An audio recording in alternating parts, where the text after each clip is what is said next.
ناظرین کرام، بعض لوگوں کو یہ مغالطہ ہے کہ ابو جہل حضور کا چچا تھا، مگر یہ حضور صلی اللہ علیہ وآلہ وسلم کا چچا نہیں تھا،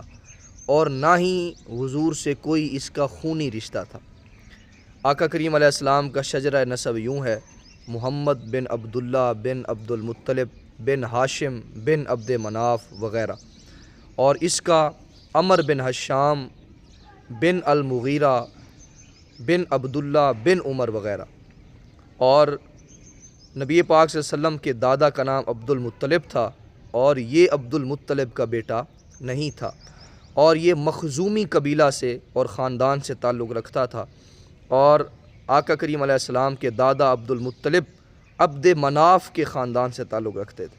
نہ تو اس کا حضور سے کوئی خونی رشتہ تھا اور نہ ہی یہ حضور کا چچا تھا۔ البتہ 7ویں پشت کے اندر مرہ بن کعب، وہاں پر جا کر سلسلہ نسب اس کا ملتا ہے، مگر اس سے نیچے کی شاخوں کے اندر اس کا کوئی حضور سے تعلق بھی نہیں بنتا اور نہ ہی خونی رشتہ بنتا ہے، بلکہ یہ حضور کا پڑوسی تھا،